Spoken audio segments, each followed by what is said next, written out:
Most accurate forecast in the Ozarks.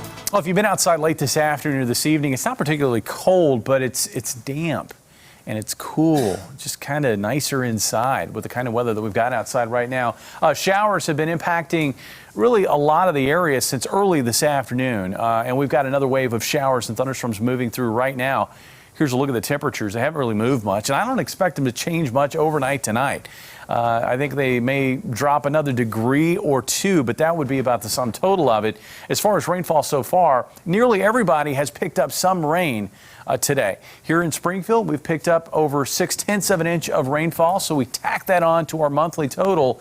And yes, it's been a wet month of May. We've talked about that. Our total now closing in on 9 inches for the month so far. As it stands right now at 8.62 inches, this is the 13th wettest May on record. If we see at least 9.5 inches of rainfall for the month of May, which is within the realm of possibility, we got a couple more days of wet weather that's going to move across the area.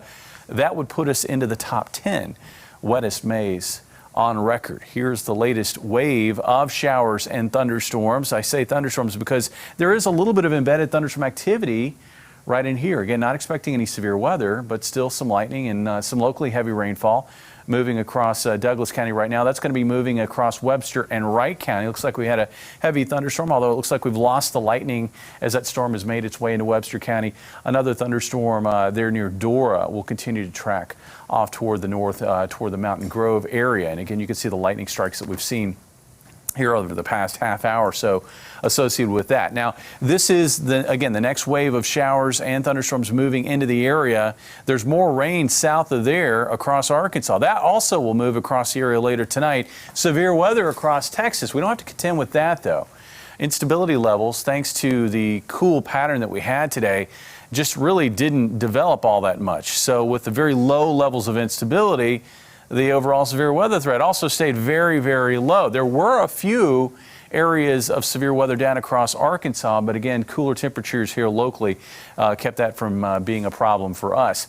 Forecast overnight tonight, that is midnight. You can see that rain will lift north out of the area, and it looks like by sunrise, most of the area is rain-free, and I think it stays that way for a good chunk of the morning hours with cloudy skies, kind of cool, temperatures in the 60s.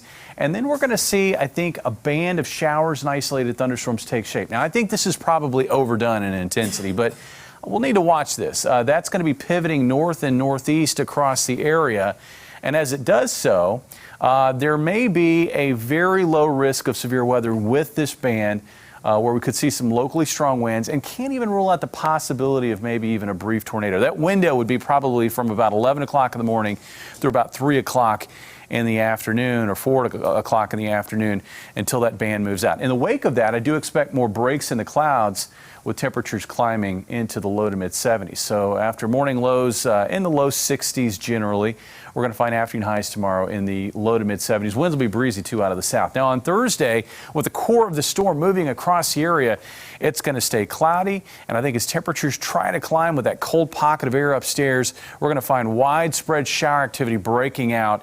I don't expect any severe weather, but it looks like it's just going to be a wet and cool day. Things do change, though, in time for the holiday weekend. As that storm moves out, that allows warmer and quieter weather to move in. But we do have to get through Thursday first with highs only in the mid-50s to mid-60s. Sunny and mild weather moving in for Friday. And then we'll have that early summer feel starting up, I think, on Saturday and continuing through the remainder of the holiday weekend into early next week. And I don't think we're going to see any more widespread rain after Thursday until maybe the next Thursday. So we may actually see a week go by before we have to deal with this kind of stuff that we're dealing with tonight. Might actually be able to jump in the pool. Maybe. Yeah. Maybe. Yeah. I bet some people do. I think so. Yeah. Right. Well, you know, this time of year, a lot of people planning vacations, keeping a close eye